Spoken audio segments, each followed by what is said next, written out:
Communist యోధుడు సీతారాం యేచూరి కన్నుమూశారు. అంటే కొంతకాలంగా ఆయన ఢిల్లీ ఎయిమ్స్ హాస్పిటల్లో చికిత్స పొందుతూ ఉన్నాడు. శ్వాసకోశ వ్యాధితో బాధపడుతున్నటువంటి ఆయన, ఊపిరితిత్తుల వ్యాధితో బాధపడుతున్నటువంటి ఆయన అంటే కొద్దిసేపటి క్రితం కన్నుమూసినట్టుగా తెలుస్తూ ఉంది.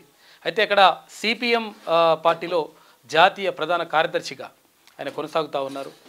అంతకుముందు అంటే రాజ్యసభ సభ్యుడిగా కూడా 2005 నుంచి 2017 వరకు రాజ్యసభ సభ్యుడిగా ఉన్నారు. ఆయన నిజంగా తెలుగువారు అయితే మద్రాసులో జన్మించారు. మద్రాసులో జన్మించినప్పటికీ ఆయన తెలుగువారు. తర్వాత ఇంకొకటి ఏంటంటే అక్కడ మాజీ సిఎస్గా పనిచేసిన ఆంధ్రప్రదేశ్ మాజీ సిఎస్గా పనిచేసినటువంటి మోహన్ కందాకు మేనల్లుడు అవుతాడు సీతారాం యేచూరి. అయితే ఆయన వామపక్ష ఉద్యమాల్లో అంటే చిన్నతనం నుంచి విద్యార్థి దశ నుంచే ఎస్ఎఫ్ఐలో కీలకంగా ఒక విద్యార్థి నేతగా ఎదిగి ఆ తర్వాత జేఎన్యూలో జవహర్లాల్ నెహ్రూ యూనివర్సిటీ ఢిల్లీలో ఆయన ప్రధానంగా సిపిఎం పార్టీని తర్వాత ఇక్కడ కమ్యూనిస్టు భావజాలాన్ని వ్యాప్తి చేయడంలో ఆయన ప్రధాన భూమిక పోషించిండు. తర్వాత విద్యార్థి రాజకీయాల్లో అంటే మొదలైనటువంటి ఆయన ప్రస్థానం దేశ రాజకీయాల వరకు వెళ్ళింది. అయితే ఇక్కడ సిపిఎంకి అంటే ప్రధానంగా సిపిఎం పార్టీని దేశవ్యాప్తంగా విస్తరించడంలో కానీ తర్వాత ఇక్కడ యూపీఏ ప్రభుత్వం గతంలో యూపీఏ ప్రభుత్వం ఏర్పడ్డప్పుడు అక్కడ కాంగ్రెస్ పార్టీతో పాటు ఇతర పార్టీలన్నింటినీ కూడా ఏకం చేయడంలో ప్రధాన భూమిక పోషించిండు సీతారాం యేచూరి. అయితే సీతారాం యేచూరి అంటే మృతి పట్ల మొత్తం కూడా అంటే కమ్యూనిస్టు నాయకులందరూ కూడా తీవ్రమైనటువంటి దిగ్భ్రాంతి వ్యక్తం చేస్తూ ఉన్నారు. తర్వాత ఇక్కడ ఏపీ సీఎం చంద్రబాబుతో పాటు తెలంగాణ సీఎం ఇక్కడ రేవంత్ రెడ్డితో పాటు దేశవ్యాప్తంగా ఉన్నటువంటి జాతీయ నాయకులు ఆయన మృతి పట్ల విచారం వ్యక్తం చేస్తూ ఉన్నారు. ఒకసారి మనము ఆయన జీవితాన్ని చూసేటువంటి ప్రయత్నం చేద్దాం. సీతారాం యేచూరికి సంబంధించి వామపక్ష యోధుడు సీతారాం యేచూరి ఇక లేరు అని చెప్పేసి ఒక ప్రధాన కథనం కనిపిస్తూ ఉంది. ప్రముఖ రాజకీయవేత్త వామపక్ష యోధుడు సిపిఎం ప్రధాన కార్యదర్శి సీతారాం యేచూరి అంటే 72 సంవత్సరాలు ఉంటాడు. ఆయన కన్నుమూశారు. ఊపిరితిత్తుల్లో ఇన్ఫెక్షన్తో ఢిల్లీ ఎయిమ్స్లో కొద్ది వారాలుగా చికిత్స పొందిన ఆయన ఆరోగ్యం విషమించడంతో తుదిశ్వాస విడిచారు. ఆర్థికవేత్త, సామాజిక కార్యకర్త, కాలమిస్టుగా గుర్తింపు పొందిన యేచూరి 1992 నుంచి పార్టీ పోలిట్ బ్యూరో సభ్యుడిగా ఉన్నారు.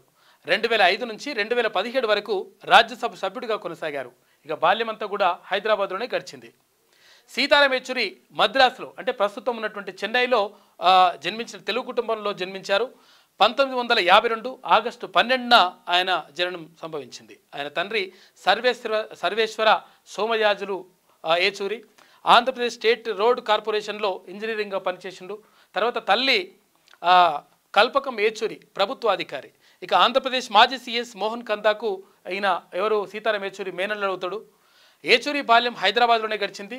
ఇక్కడి ఆల్ సెయింట్ హై స్కూల్లో మెట్రికులేషన్ పూర్తి చేశారు. అనంతరం ఢిల్లీకి వెళ్ళి ఇక ప్రెసిడెంట్ ఎస్టేట్ స్కూల్స్లో 1970లో సిబిఎస్ఈ హయ్యర్ సెకండరీ పరీక్షలో ఆల్ ఇండియా ర్యాంకర్గా నిలిచారు. ప్రఖ్యాత సెయింట్ స్టీఫెన్ కాలేజీలో ఆర్థిక శాస్త్రంలో BA పూర్తి చేసిండు. ఇక జేఎన్యూ నుంచి MA పట్టా పొందారు. అక్కడే PhDలో చేరిన ఎమర్జెన్సీ సమయంలో అరెస్ట్ కావడంతో దాన్ని కొనసాగించలేకపోయారు.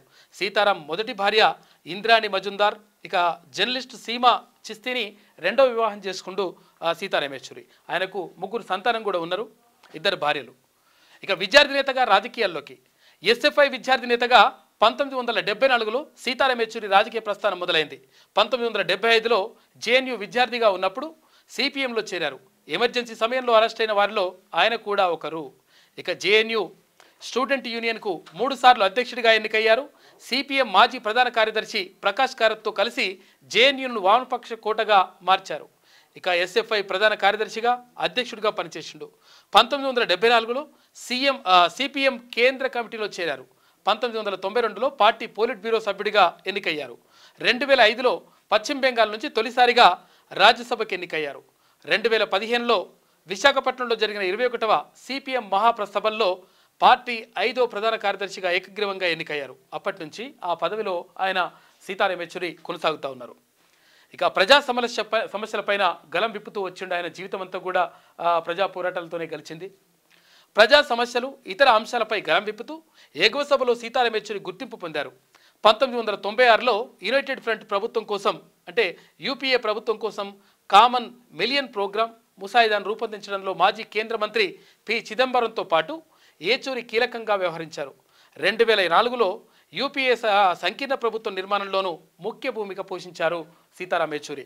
ఇక రచయితగాను మంచి గుర్తింపు ఉంది.